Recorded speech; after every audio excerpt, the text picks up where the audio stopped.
Mga patadalian na mapauli pa ko sa istansya. Sigol ka lang ni. Ano kita subong, ang atong ginatunan subong ang hapon, Article 5, isang atong nga pagtuo, paragraph 2. Sa CCC, number 638. Ang iya nasugod. Na paragraph 2, tungod kay ang Article 5 nagasiling, na naog siya sa mga minatay, sa ikatlo kaadlaw, na banaw siya nga nagaling sa mga minatay. So ang paragraph 1 is, he descended into hell, o nanaog siya sa mga minatay. Ang paragraph 2, among on the third day, he rose from the dead. Gani, ang ating pinaka-topic subong is the resurrection of Jesus Christ. Nabanhaw siya. Tungod una sa tanan, napatay siya. Okay? Sige. So,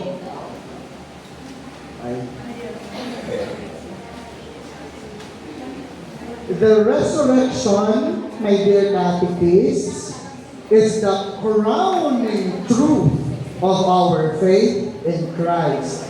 A faith believed and lived as a central truth by the first Christian community. It is stated in CCC number 638. The underlying words there is the resurrection, crowning truth of our faith in Christ. So that's the summit of our faith. Nagasugod ang summit sa aton nga faith. Ano ang tawag sa summit sa aton nga pagtuo? What is the summit of our faith? Ha? The Eucharist mo karon, ha? Ano ang papupuntan? Anong pinatap? Kung ano yung bukid sa ating pagtuo, and this is the summit of our faith. Ano tawag sini? Sa kung si tok-tokan nyo karon. Ano ang paputok-putukan sa aton nga pagtuo? Ano tawag? Ano to? Pagkabanhaw nyo karon. Ano tawag sa summit sa aton nga pagtuo? Ha? Prayer nyo karon. Katikista, ano kapupunan sa ating pagtuo? Oh, inatala nato ng misteryo sa pagtuo. What? Ano ang mapupunan? What is the summit of our faith? Ano tawag natin sina? Ay, gusto binuulit.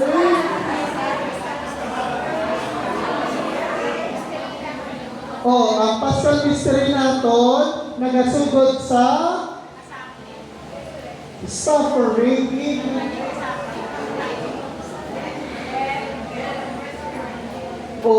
Tapos matapos siya sa resurrection natin.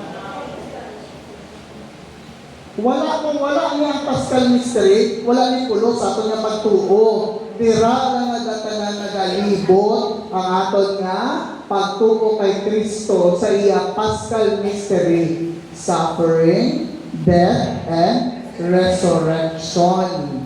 Okay? So, now, ang resurrection, ang muna na kuno ang crowning truth. Meaning, ang muna na pinakakuruna, ang muna na pinakatiket naton sa aton nga pagtuo ang pagkabanhaw ni Ginoong Jesucristo. Wala sa ibang nga ginabantala si San Pedro, ang ibang nga mga apostoles, at si San Pablo before, kundi ang pagkabanhaw lang ni Kristo.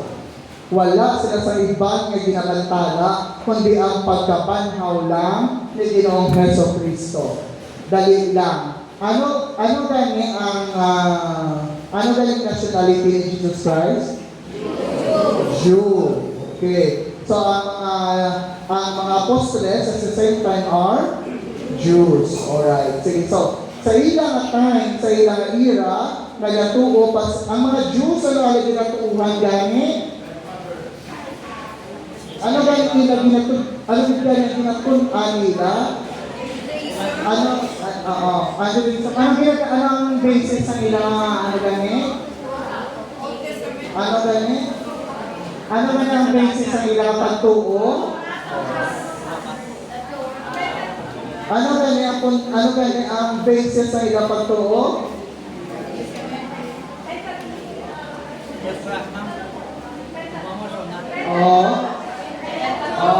Sige, ay mahal. Pentateuch. What is the Pentateuch?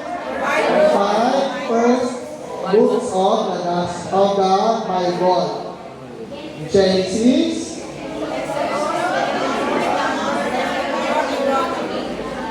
Leviticus, ay maan. Di pa kasunod. Anyway, so ako na yung ginatuuhan, we already have the truth of God the Father, how He created the world, how He saved, etc.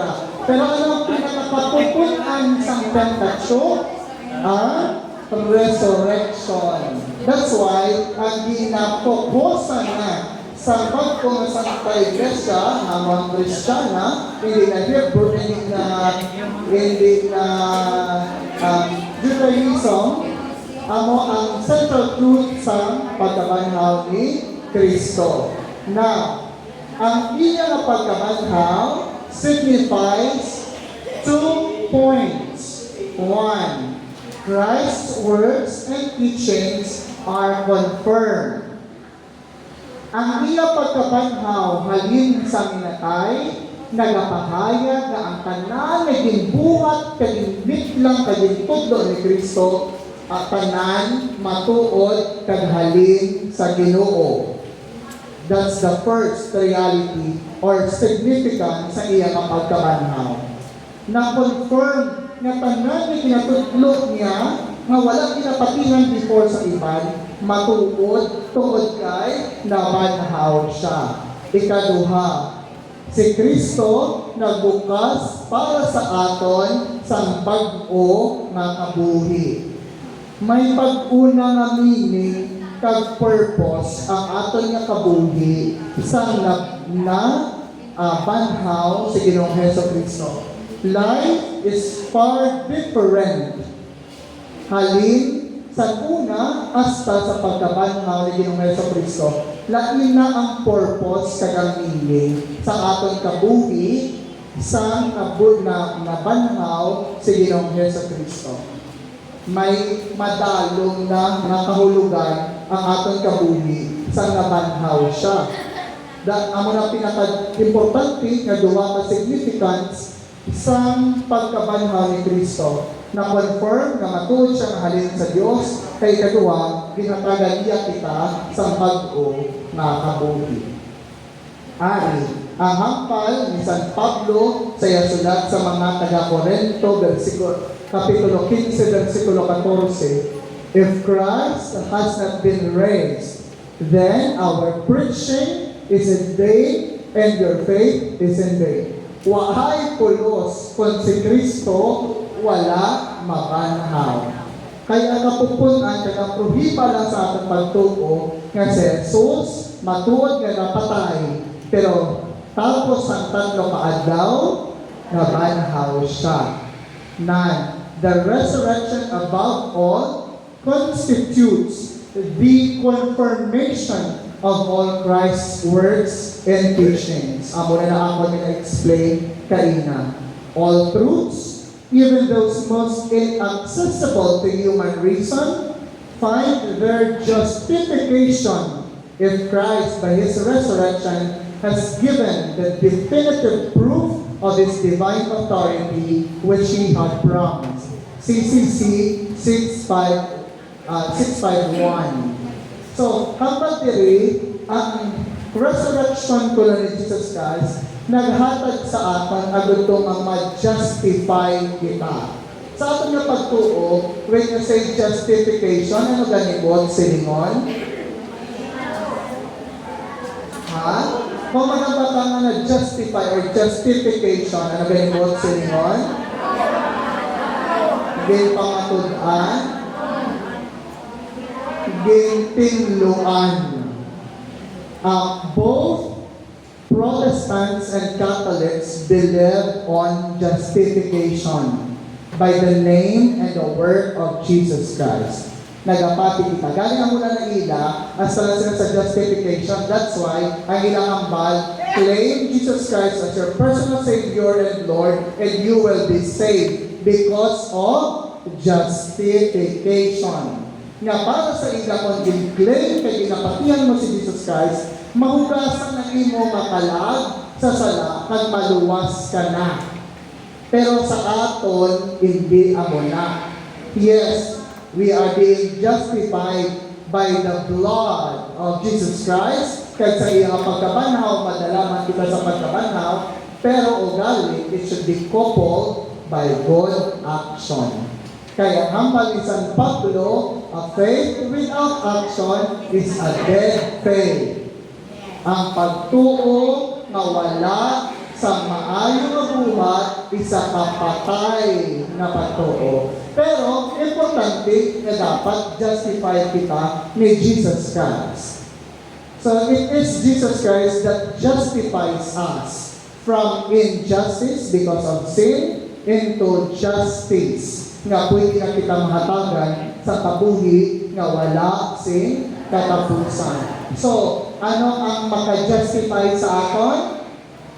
The resurrection of Jesus Christ. Okay? So, Christ's resurrection, according to CCC 652, Christ's resurrection is the fulfillment of the promises both of Old Testament of Jesus Himself, His earthly life. Ang mga nahambal ko na ang central truth na gina-explain kay ginabantala sa mga apostles ang mga resurrection because it is the fulfillment of the Old Testament of the Pentateuch. Pentateuch is the beginning of God's plan of salvation or the mystery of salvation. Pero ang kapupunan niya ang resurrection. Alright. So, ang kapupunan niya is the Paschal mystery. Kaya niya crowning glory sa Paschal mystery ang resurrection. Saan niya nagasugod ang Paschal mystery? Suffering of Jesus Christ. Okay? And also, ang mga ginahambang pakaina na ang resurrection nagabulit confirm sa divinity ni Jesus Christ. Kung hindi siya halin sa Diyos, wala siya sanggahong sa pagkabanhaw or resurrection. Therefore, resurrection is the work of the Holy Trinity. Resurrection is not only the work of Jesus Christ, but it is the work of the Holy Trinity. He said, when you have lifted up the Son of Man, crucifixion, you will know that I am He. Because of that crucifixion, He died, and because of that death, He rise again. And therefore, we conclude, siya gid amo ang anak sa Diyos. Siya gid amo ang ginapaabot sa mga Hodeo nga Mesiyas o kon manluluwas. The crucifixion of the crucified one shows that He was truly, I am the Son of God in God Himself. Sa Old Testament, paano magpakilala ang Diyos na Amay? Ako, si ako. I am who am. Ano ang pagbasa sila sa mga sa Hebrew ay sa mga paano magbasa sini? Ano magbasa sina? Yawi-yawi yung karon yawihan kulit ka mo. Ang ini sa original na text ng Biblia, hindi siya pwede mabasa. Kaya kung basahon mo ni, mapatay ka. Because this is the most holy name of God. Therefore, YHWH is being read as Adonai. Adonai, milik na kaulam. So, Adonai, ang pagbasa sa YHWH, or translated as Lord. That's why wala sang tinaga sa vocabulary sa Biblia na Yahweh. Because YHWH is being read as Adonai. So sa ulihin na lang, gibutang-butangan nila sa vowels nga A, I, E, O, O. Pero originally, ang Hebrew na tinaga, wala sa A, I, E, O, O. Consonants na siya tanan. Pero hindi mo pagbasahon ng YHWH. So sa nag-oral exam kami kay Monsignor Susonte, if you know him, he is a very genius priest and a gift to our church. Alam-alam niya siya kay magklase sa amon, ang binabasa niya, Hebrew or Dutch, pero ang ginamit lang niya, hiligay nun open English. Amo na kadasig sa utok niya, binabasa niya lain na lingwahe, ang gagawa sa bibig niya, lain na lingwahe.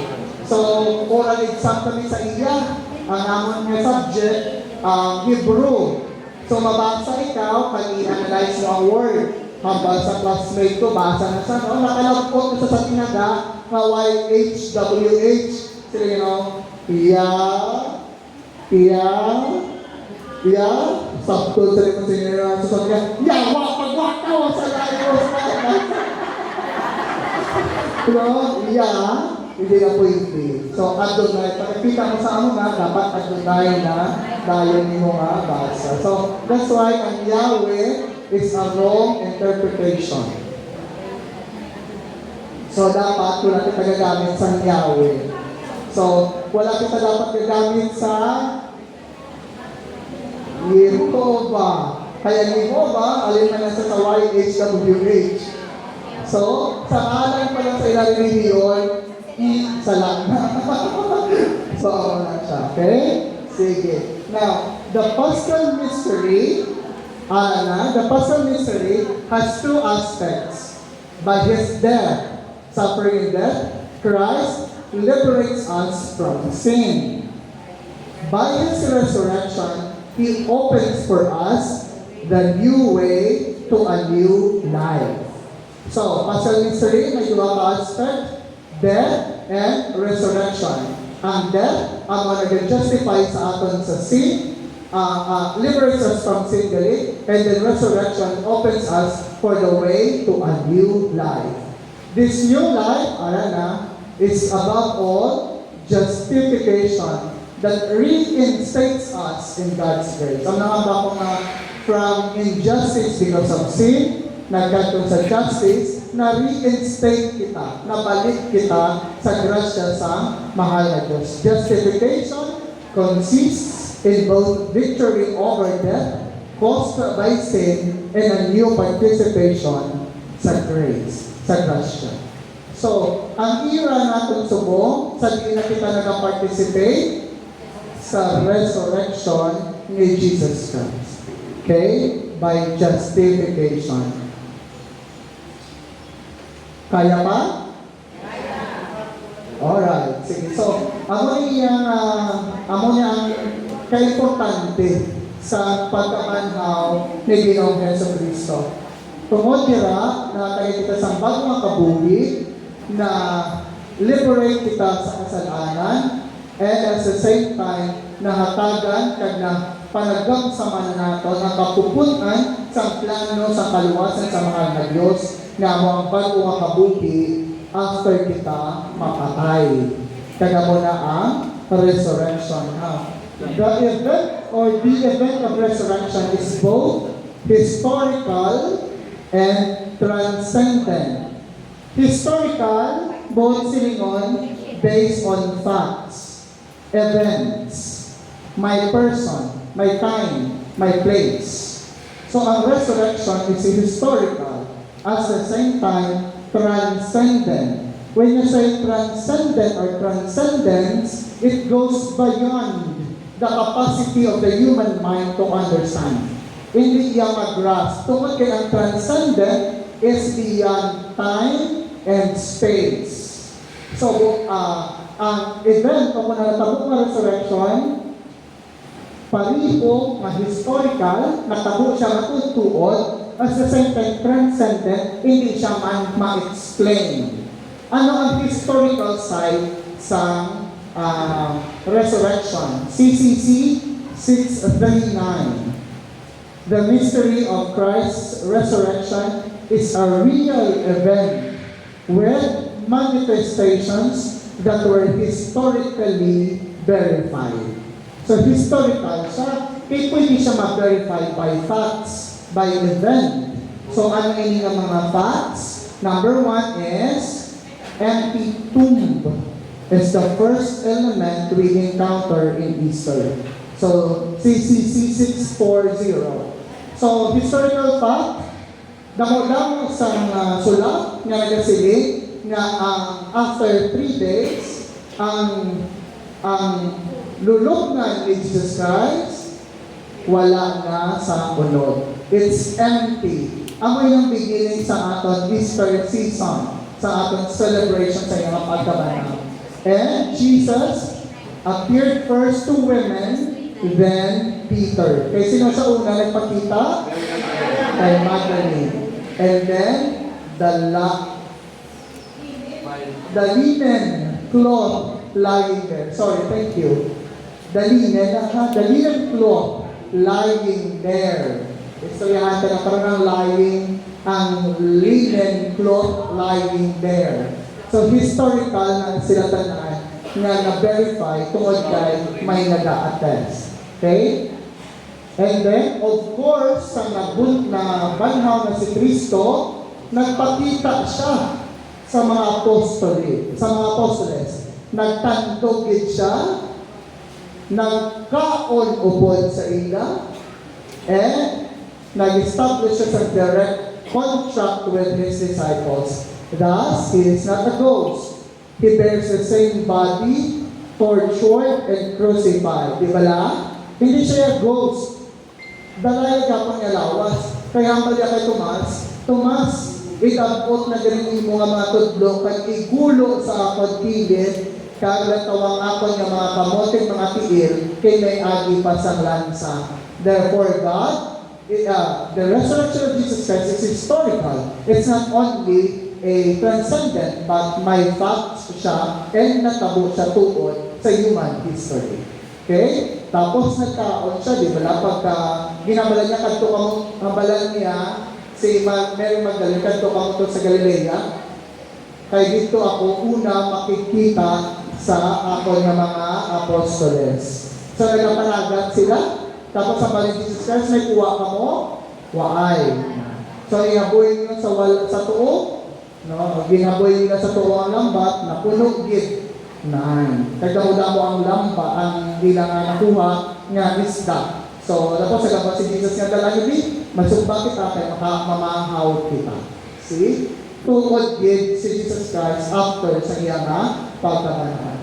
Yet, at the same time, this authentic and real body possesses the new properties of a glorious body.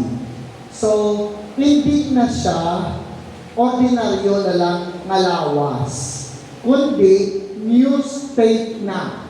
Bago na nga forma sa lawas. New properties of a glorious body.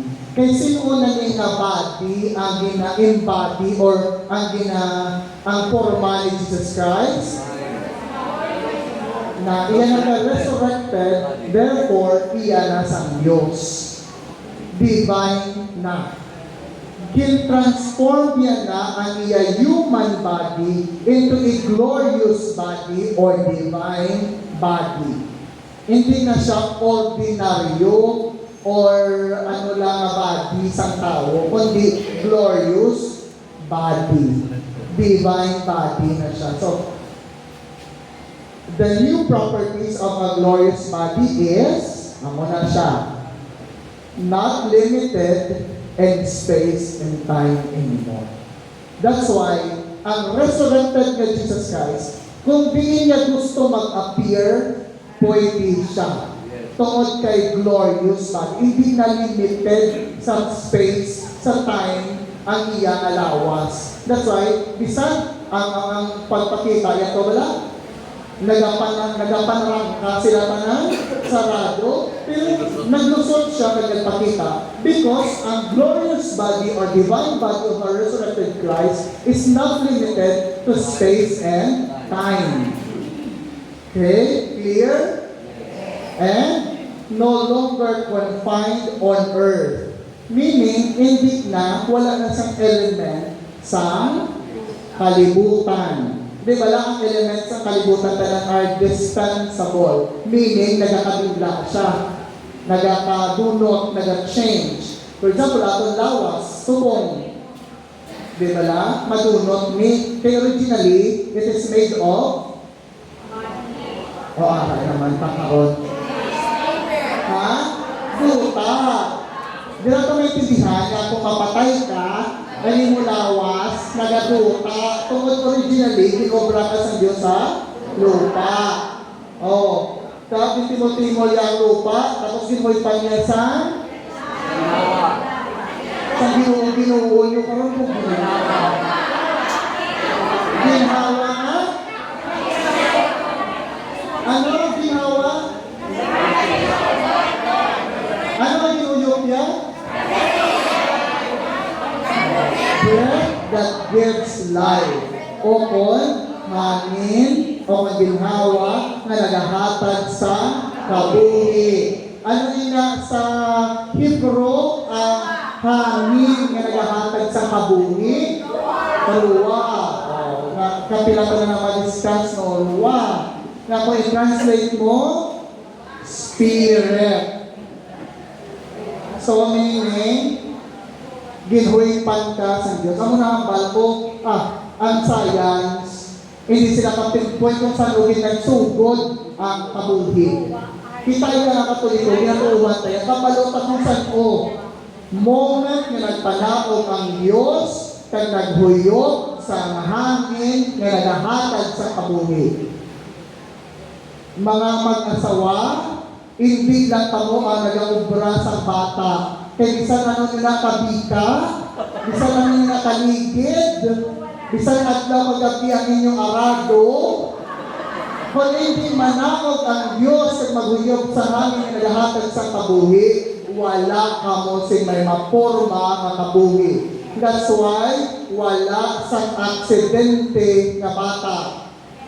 Because mabuo lang siya kung manaog ang Diyos kag maghuyog sa hangin nga nagahatag sa kabuhi. Buot siligon sa iyang espiritu. Ano nagapahulag sa aton? Espiritu sa Diyos. 9. Okay? So, dapat tandaan yung bitanga na we are moving on the Spirit of God. Kaya kung mapatay ka, ay mulawas makadto sa duta. Ang mo pala makadpabalik sa depende. Depende. Kung matinglo ini, ibalik sa Ginoo, pero kung mahigko, hulog sa impyerno. So, ano may purgatorio taman. Sige. Sabihin nyo na lang nga. Okay, next is belongs only to Father's divine realm. Ang mga ba ko nga, ang yalawas is a divine body nga, tungkol kay hindi na sa earth, kundi sa kay Father na divine realm. Ang iya nga, lawas. Okay? Now, ayo pa din. Christ's resurrection was not a return, hindi pagbalik sa earthly life. Like of Jairus' daughter, a son in Nain, and Lazarus. Amo niyang tatlo ka mga ginbuhi ni Jesus Christ. Ang pagbuhi ni Jesus Christ is not resurrection, but resuscitation. Gin-resuscitate, ginbalik ang kabuhi, ang ruwa sa lawas. Amo na nga nabuhay sa liwat. Therefore, sila sa roots, ang bata sa balog sa Nain, kag ang bata ni Jairus, after a while, mapatay sila ginapon. Tungod kay, gin-resuscitate lang sila, unlike kay Jesus Christ. So, may comparison na kita sa resurrection kay sa resuscitation. Ang resuscitation niya, ginbalik lang yung earthly life. Ang resurrection niya, divine life. Okay? Sige. Christ's resurrection is essentially different. His life now is beyond time and death, filled with the Holy Spirit and divine life and glorious faith. Amo na ang kay Jesus Christ nga lawas sa nabanhaw siya. Okay? Klaro? Ako, ano kinalain sa pagkabuhi ni Jesus Christ, kaya pagkabuhi isang bata ni Jairus, ang bata sa Nain, kay ni Lazarus, resurrection and resuscitation. So, sa medical term, ginagamit pa yapon ang resuscitation. Ginalibay.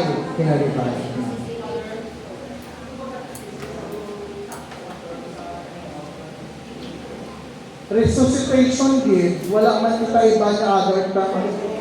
Wala, ay ito na ito ko yan, pinamimigay doon na term.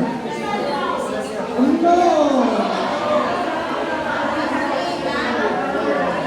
Resuscitation, revive lang ginbalik lang ang natula nga kabuki.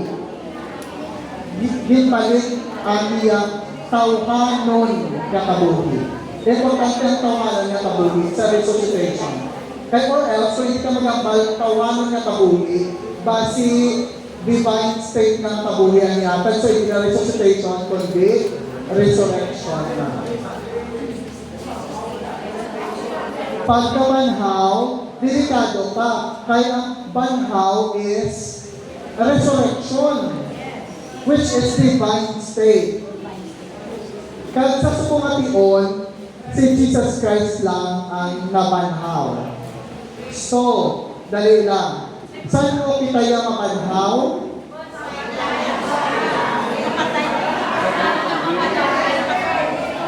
Sa second coming. Okay?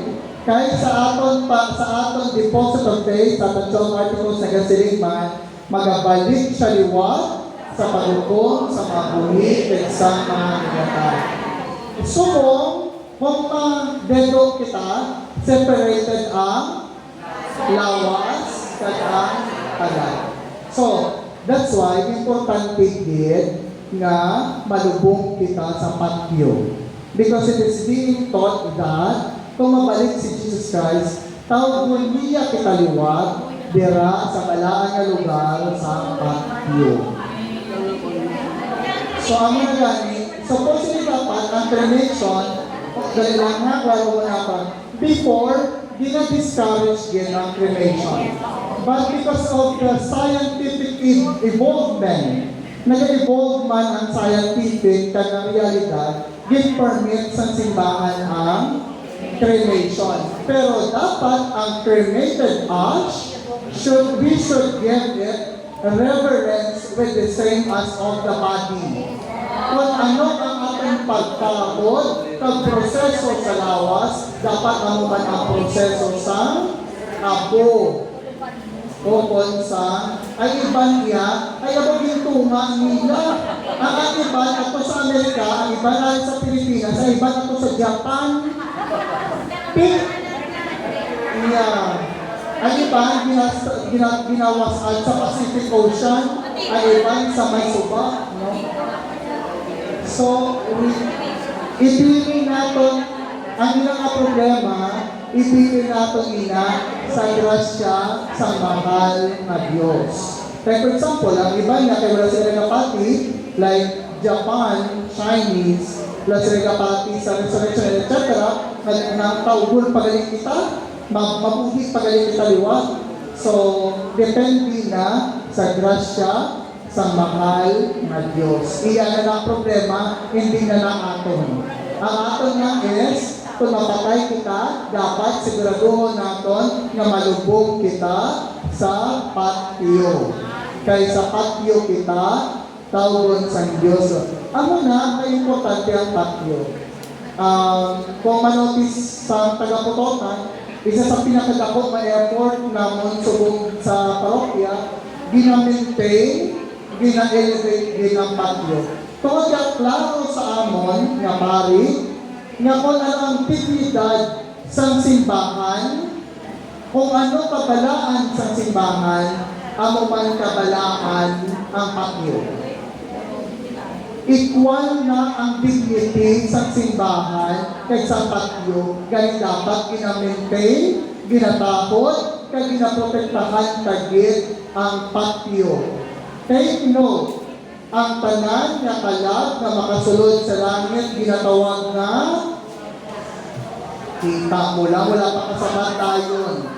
Tawag santos.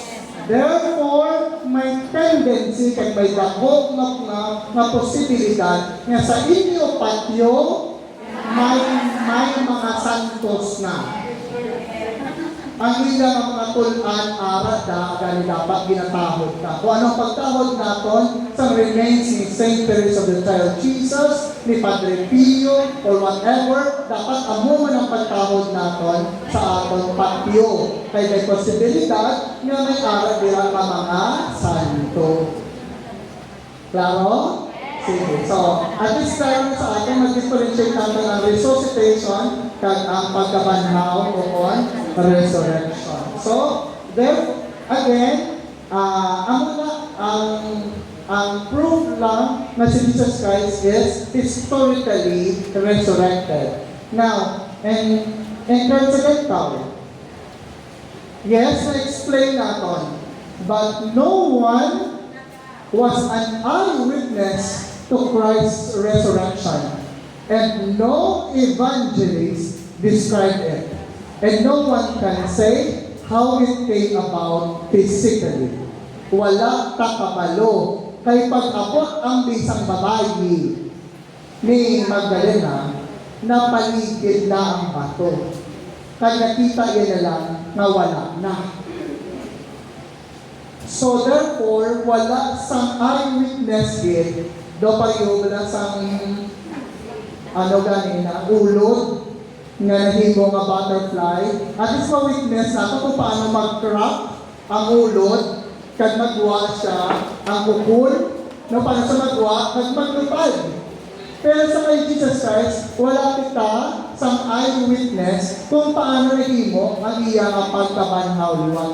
Paano natabo nga ang linen cloth nga gigurangkod sa iya, hapnig nga napili niya kag nakadwa siya. So wala sing may maka-attest to that. Resurrection remains at the very heart of the mystery of faith as something that transcends and surpasses history. So, ang resurrection remains at the heart of mystery, that's something that transcends and surpasses human history. So, it speaks also sa ating pagtuo.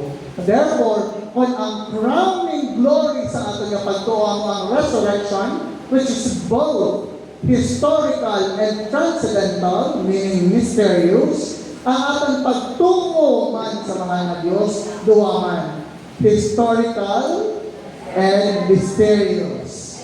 Ang atong pagtungo, hindi fully 100% ma-explain. Kaya kung ma-explain, tudas na. Wala na pagtungo. Therefore, ang atong pagtuo sa resurrection, it signifies nga, imbitanan sa atong pagtulunan, maintindihan ta. Imbitanan, ma-explain nato. So, ang hindi natin ma-explain ng mga phenomena, ginatawag natin mystery. misteryo. So, ginapili na kanila sa misteryo o kung sa kaalam sa mahal na Diyos.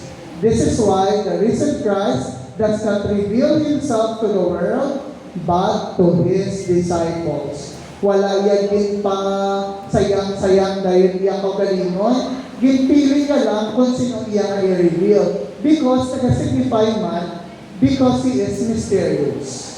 Hindi siya ma-accept dahil sa bugol sa kalibutan, kung yung kalibutan hindi makaintindi sa iya. Okay? Sige. So, ang linen cloth, nga ginahambal natin,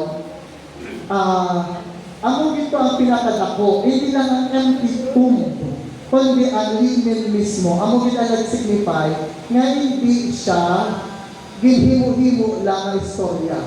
Tungod kay ang linen nga nakalulon, once na matandog mo, hindi mo na mabalik sa iya natura nga posisyon. That's why ang resurrection ni Jesus Christ is not a it's a resuscitation. Hindi man siya gintawat siya sa mga apostoles. Hindi man gintago siya sa mga gintawat siya sa mga buyong. Kaya ang proof sina is ang linen cloth nga nakalulon. Kaya hindi pwede nga may tawo nga nagtandog. Therefore, wala sa human element sa pagkabanhaw ni Ginoong Jesucristo. So, sa issue sa gintawat ang lawas ni Kristo, ginkuha siya sa mga apostoles, ginlubong siya sa ibang lugar, masapat sa linen cloth nga napapiling yapon sa iya lulubnan. Clear? So, therefore, in summary, CCC 656 nagasiling resurrection is both historical, meaning event na tabo, and transcendental mystery. And second reality is CCC 657, Christ's body escaped death and corruption signified by the linen. Mga nag-explain ko kagayin na. And the third summary, CCC 658, Christ is the firstborn from the dead. CCC 658, nagasiligman, Christ's resurrection is the principle of our own resurrection by justification.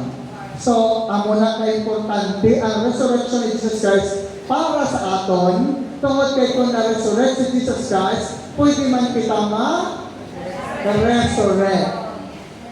So, ang aton resurrection, nagasunod or nagapalo sa firstborn na ako si Jesus Christ.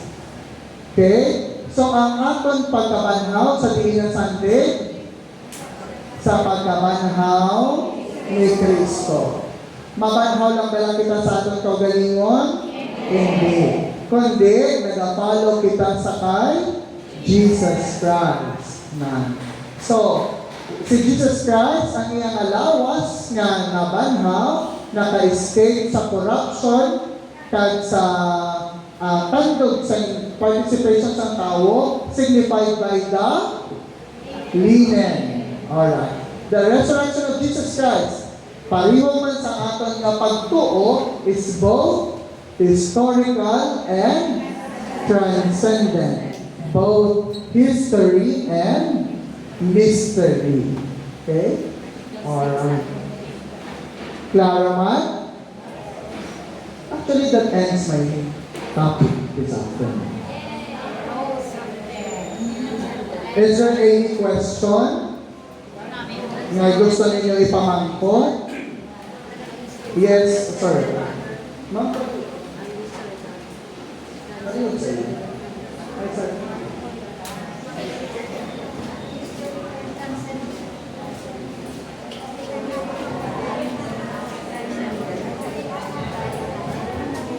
Padre, pili marami ko isa Padre nga maganda di ang alat ng source. Pero ang soul sa tao, pwede naman mga spirit sa human. O kung kalag lang din sa mga souls. Soul siya in a strictest sense. It is a soul. Kalag sa tao. Kaya ang espiritu, amo na siya ang element nga nagpa-unite sa soul kahit sa body nga nag-animate sa lawas kahit sa kalag. Yes, Lord. Another question, Father, is He will come again to judge the living and the dead. It means wala na dyan ara ka sa purgatorio, under purification, ikaw or ang souls arap sa salisi, pananaton sa impyerno. When it comes to final judgment, may possibility pa sila na palangit. Okay, pero thank you for the very good question. So, when it comes to sunod yun yung topic at huwag ito sino ma-discuss. Pero, klaro nga lang, ang soul sa impyerno, wala na justice, wala na sa chance. Pero ang soul sa purgatory, ang kalag sa purgatorio, mapalangit, hindi. Ang kalag sa purgatorio, mapampyerno, hindi. Very good.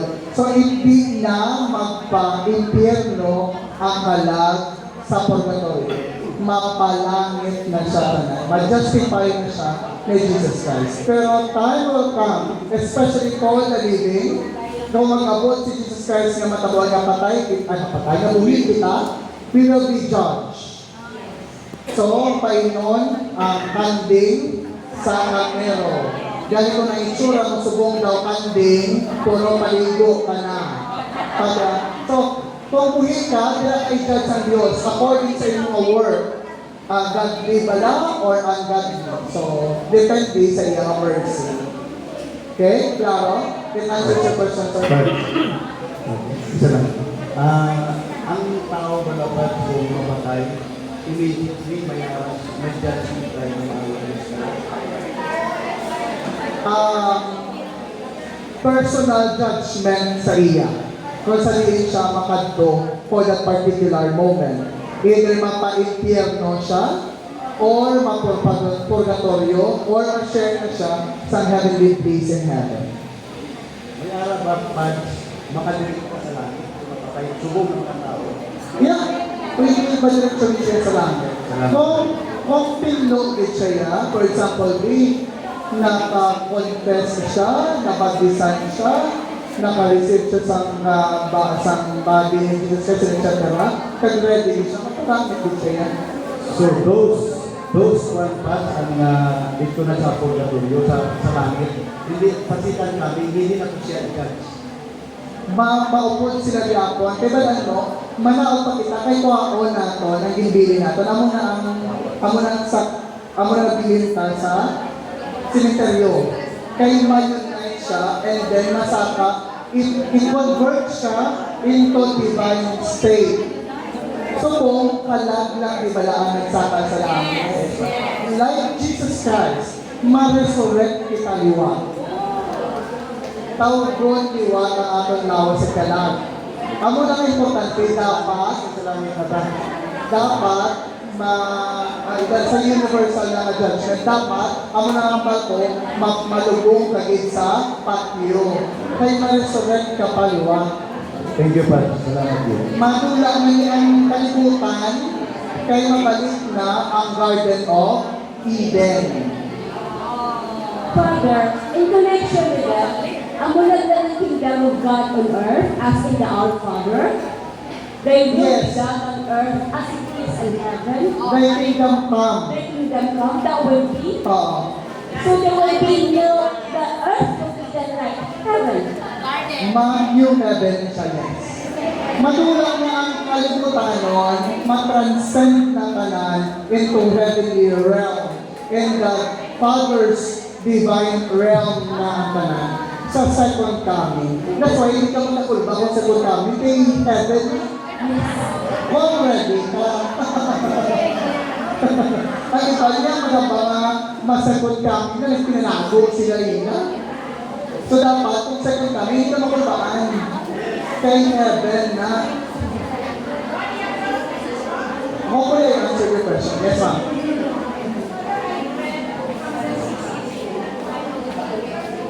Nang Diyos na para ma-share mo sa iba.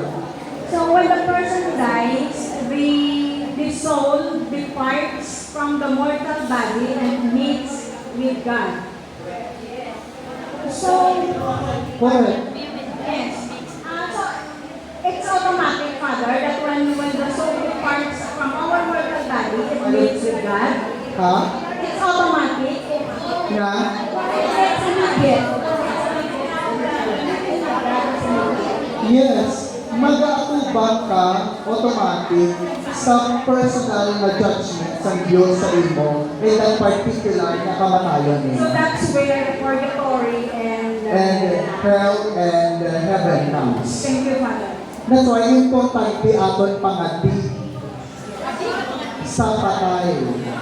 Remember na ang pangati sa tuwi amo lamang ang makatinlo sa kalag sa purgatory. That's why, kung nagapangati kita, pansin pa lang sa iyong personal judgment, tungkol sa atong pangamuyo, ang walang ginamention ko kung kayo sa takoy nga ko, may isa sa lubong, kabay pa makita sa Diyos, nga nagatingog kita, nga nagapahay sa aton nga pagtuo, nga nagapahay nga patawaran sa aton nga himatangan ng kaliwan, matinduan siya, kaya makasama siya sa langit. See? Amo lang na importante gid ang misa sa lubong.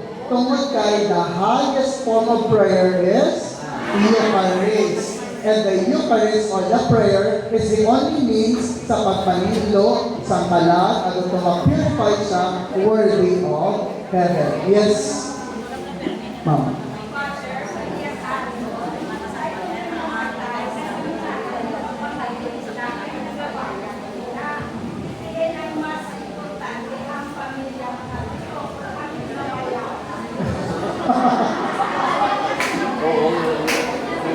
Ang binabayaran.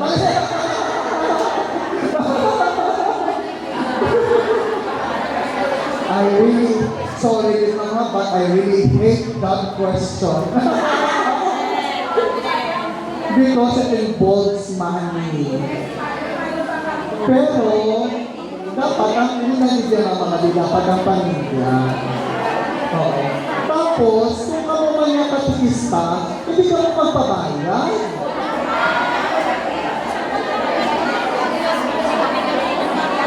Pamati, mga irat-irat ka mo o mapabayad ka mo. Wala na pulos kung mapabayad ka mo. Hindi ka mo magpabayad. Number one, gano'n po ang merito sa iyong pangadi. Ikaduha, na gano'n po man ang merito mo sa langit. Wala ka tinalain sa pariseyo. Pagkikista ka tapos magpabayad ka. Dali lang. Karoon ka nga, lain niya ang gapabayad sa kabubuton. Bang mga irat-irat, kumplito sila tanan mga dito sa Manggaranon? Ay may gwata. May kabubuton. Tapos ang payag-payag na ang balay. Alam mo, nagapinatudlanay. Pabato-bato sa langit ang tamaan. Aragoy din. Ay, isa ka microphone. Ay, isa ka microphone. Ay, sorry. Yeah. Padre, ay sa aman, ang mga tao niya, hindi mananana, iba lang. Matama magpalangati sa rinlan sa mga atikista sa mga panadi. Kung naisa na pamangkot ng darami, pira sukot mo manama. Mo sa pagbayad, kung ay takol na panukot. Ang lugma mo, kung may lugma ka, matulog ko, kung ay okay man lang. Pero kasi hindi ka magbago, pinapilit, pinasunod sa pagbo, sa buong sa Kung ginahatagan ka, again, karuhon ko, lain ang tagapapayan sa kabubuton. Klaro? Silingan sa isaw, silingan pater, ang technique na gamiton mo, polo ka permi. Ang polo mo dayon, gawa ka nilog ang bulsa sa kinahan. Parang ang mali mga bakalay father nga, ay hindi na, pero ang ibudugan, kinakaya. Hindi lang. Parang yung sa mangita, sa sulod lang, hindi lang, okay. Sabi, ay, hindi kinamayo, ha? Hindi maayo. Tapos malaking buot nyo, kaya wala kang binatagan, very bad disposition as catechist. Dapat kung magpangalit ka mo, dapat libre kagugot sa kabugoton. Hatagan ka mo kunwaan, it's okay. So, ang muna na ang habamuto ang tamaran magpalangadi. Salamat sa Diyos si anak ka katekista, may nagapangadi. Okay, sige ma'am. Father, I just want to be clarified. Because in Matthew it says, when he comes, he is coming with clouds, and every eye will see him, even those who pierce him. So we assume that those who pierce him, when the crucifixion days, were judged personally and are in hell. So alam ko sa Father, pagkabot sa second coming, our soul should be, when everybody would be resurrected, yung soul na lipat,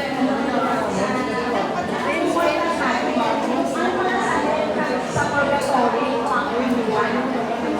Ang hell, hindi na mapabilin na siya sa hell, kag at napilin pang abuhi. Again, amo ang i-judge. Kung kinahanglan na ihaboy sila sa impyerno, then ihaboy sila sa impyerno. Pero kung matakot sila palang, again, there are only two final judgment. Eschatological na niya ato ginasulahan. There are only two final destinations. Heaven and hell. Madula na sa second coming ang purgatory.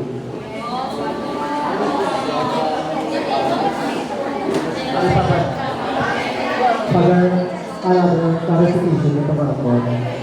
If so, simple human person dies, and his soul has been rewarded a life, eternal life in heaven, anong tawag pa nga? Kung ang soul sa isang tao, dahil hindi niya masaka sa langit, may hindi siya sa eternal life, anong tawag pa nga? Anong tawag sa iya, Santos na siya rin? May sakto lang pa rin mo tawag naman na gayun siyang reward sa heaven, perpetual lang.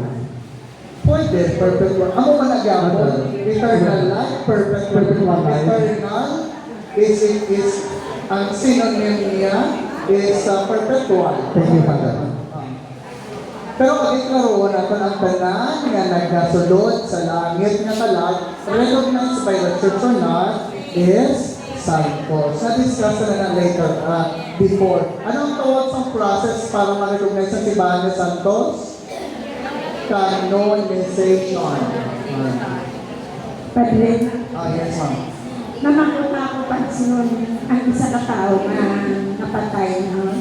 Hindi na napatay. Ang atong lang espiritu na nagkabuat na sa langit. Nagwak siya immediately. So may anak Padre na nakasilin ng iban na ang iyang spirit ay padiri sa aton sa kalimutan. Wala na.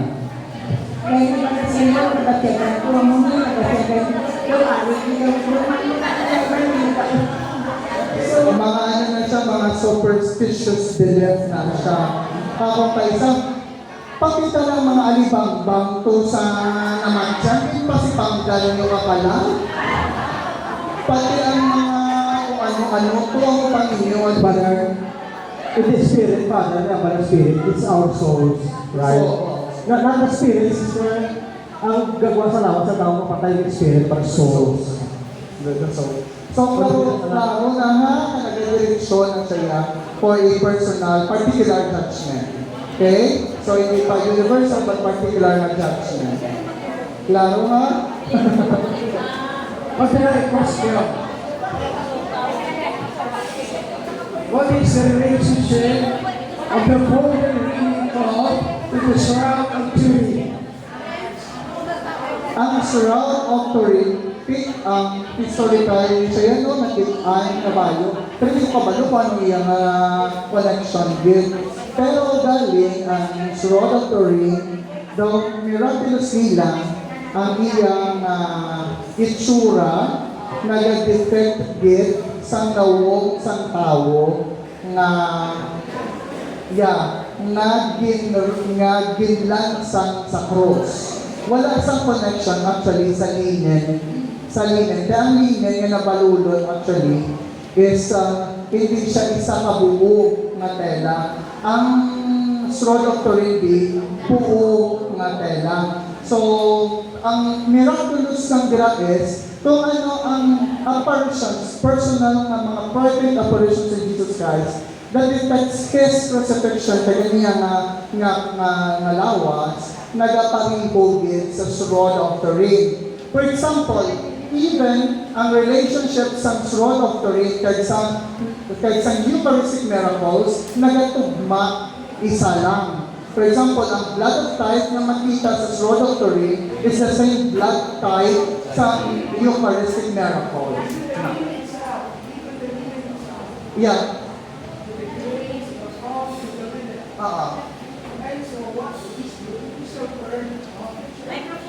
Wala pa. Wala. Kaibalan mo, ang ano subong sir, ang sa Shroud of Turin, hindi pa siya perfect, hindi pa siya finished study. It is still ongoing ang study sa Shroud of Turin. So that's ang mga part ng sa tradition, sa history, tungod kay, hindi man siya biblically based, kaya wala kitakwaan sa data pa. So ginasigi pa siya study para ma-declare automatically na iyalig siya halin sa kay Jesus Christ.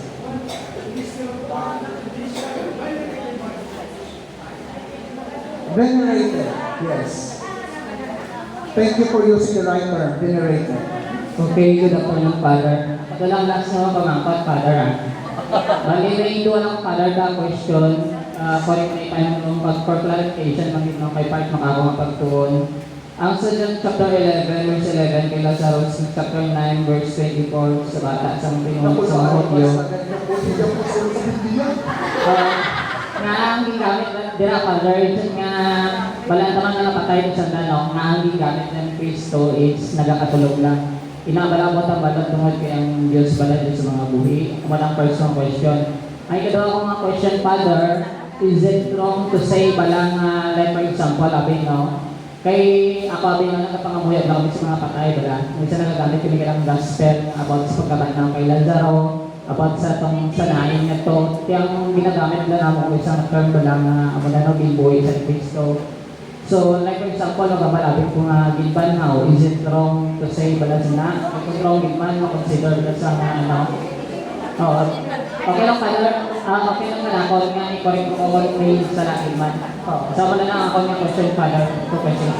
Mahal siguro, you avoid the word banhaw, but rather, ginbuhi. The right term, siguro sa nilagay mo is, ginbuhi siya sa Diyos. Wala siya ginbanhaw, but rather ginbuhi siya. Now, amo ng second question mo, sir.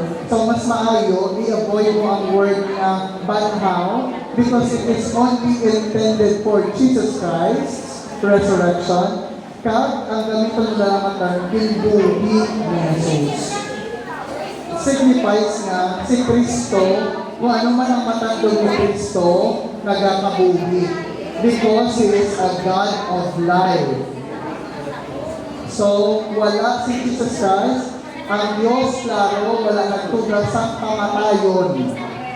Pero ang kamatayon, bunga sa yawa. So, therefore, tungod sa may touch of sin, hindi kayo mapatay tinamo. Pero later on, sa universal judgment, mabuhi kita liwat, o pagpapanhaw na kita, ako na lang perfect state ang lawas. Ang unang question is, ano ganito?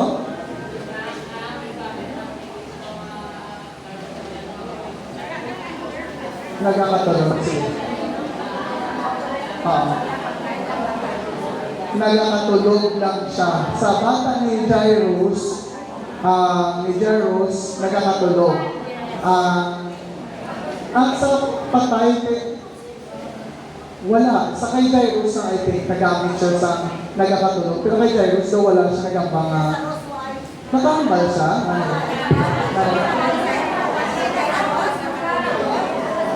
And then sa kay Lazarus. Kaya Lazarus na nakambal siya na nagkakatulog lang sila sa uwaay na. Waay ay patay na gid. Sa bata ni Sanain, waay man tungod kay patay na dito yan pinapasan na kagitubong mo. Patay na dito, hindi pwede man na mahambal siya na patay ay nga nagkakatulog. It was only gamit sa bata ni Jairus. Basi gidman tuod nga nagkakatulog gidman during that time. Kagagamba si Jesus Christ, talita po nga kung sayuron, intay bangon ka. Kag nabuhi siya. Ginayo siya ni Jesus Christ. Basig daging nagidman ang bata or bago lang gidman basig kayo mong ugto. Kaya nga na sila, no? Basig i-check man nilang pulse. So, nag-stop na. Remember, diba, scientifically, kung kaisa pwede ma-stop ang pulse, pero hupit pa siya gyapon. Pwede. That's why, hindi natin sa study sa Biblia, hindi kita makagamit sa paralism. Kaya, hindi pa rin ang sitwasyon ni Lazaro sa bata sa Nain, sa bata ni Jairus. Sa bata ni Jairus, ang ibigamit na nagkakatulog. Possibly, scientifically, basi nag-contact lang beat sa heart o kung isang pulse ng bata. Pero kasi tuod man, bubig pa siya. That's why ang balsang Jesus Christ, hindi sila pagpamatiin sa matuo ka lang sa hapon. Kanto kita gyapon sa inyong kabalaan. Okay? Si Jesus Christ sa New Testament, siya nagkatag isang connection sa ating spirit pagdating sa God. So kung lang ako yung mamangkot, kaya we are talking about the resurrection of the body, paano na lang atong mga tao nga before Jesus Christ, like example sa flood ni Noah, atong mga tao nagkalalubos? That's a very good question. Ang kalag ni Noe, kalag ni Abraham, kalag ni Isaac, kalag ni Elijah, hindi nagkanto. Remember, klaro nga wala pa sa lugar, wala pa nabuksan gali ang langit until nga na-resurrect si Jesus Christ. That's why ginatawag kita nga Hades or lugar sa mga patay. Actually dito si Jesus Christ na nao. Tapos ikuha niya ang mga worldly nga makapalangit kagindala sa kingdom of God. So, dito sila nagtinan before Jesus Christ. So, hell nag-exist na yung daan since the beginning of the human history. Tungod kay arak na ang demonyo. Genesis pa lang, may demonyo na. Kung may demonyo, ang lugar sa demonyo, ang pinakalugar is impyerno. So therefore, ang tanan na makondem, makatubigit ko sa impyerno. So, hindi ka maging pang-condemn sa Diyos, maging pang-silutan niya, like for example sa Tiro and Sidon, sila yung mga homophobic, no? Rin sila mga homosexuals, etc. Na maging pang-asupre ka mga etc. So, for sure, wala sila mercy. They go directly to hell. Ako lang galing ang pinakambal perni, halin pa kay Pope Benedict XVI, Pope John Paul II, Pope Francis sa buong magkakabagin kita na hindi lang tagaling maka-ascertain sa kalag sa impyerno, pero maka-ascertain lang ang simbahan sa kalag sa langit.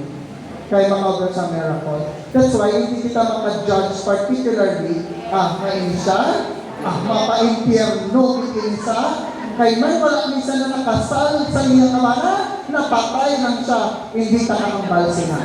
Tungod kay, hindi natin matungkad, hindi natin masalong ang misteryo sa pagigugma nagaluoy sa Ginoo. That's why hindi ka kabalo kung ma-certain ka ng particular na kalag nagpa-impyerno wala ang pag-ibig. Pero klaro sa aton, yung mapa-impyerno ka lang, number one it is, automatically wala ko ginakilala nga may Diyos kag grasya sa Diyos. You totally, actually hell is not a place, but it is a state. Nga ginatapit mo kawala sa Diyos. So, ang logic is, ang Ginoo sang kabuhi. Dira lang na nagahalin ang kabuhi. The more na nagapalayo ka, the more na nagalayo man ang kabuhi sa imo, may kabuhi ang Diyos. Kung totally separated ka, therefore, wala kabuhi. Amo na ng tawag na hell o all impyerno. Very good questions. O, tama na ko nung mapauli na ko nung. Father, one last please. Since na-account sa church at itsura sa langit, pag kami ng mga katikista, very good ang teaching kung mahatag naman ng clear instructions sa impyerno para may ara, man sila sila. Father, kung wala, kahambal ang simbahan ng mga impyerno ka, how about sa mga ihambal, sa mga visionaries, kung ano nakita nila sa impyerno, are we allowed to tell them kung naghihambal sa visionary, like sa Divine Mercy, Sister Faustina, like sa tatlong bata, sa Fatima? Thank you, Father. Yeah, that's true. Kasi sa Biblia pa lang, may ginadescribe na di ba lang, ang rich young, ang manggaranon, kahit si Lazaro, ang Arpon, di ba lang, sa Boston ni Abraham, si Lazaro, tapos ito sa Hades, sa impyerno, uhaw-uhaw, sama lang yung impyerno. Matuod ba na? Nakong ang tanan ng Israelites o tumili na tao sa Diyos, matuo na sa kay Kristo na Diyos, amo na lang ang second coming of Jesus Christ. Wala. Hindi, wala sa teaching ng simbangan, kaya yung teaching is, hindi ma-certain kung saan o ang second coming. Okay? So, kabay pa, klaro, mawala kita kabalo kung saan o ang second coming. Gani, preparar lang. Preparar lang.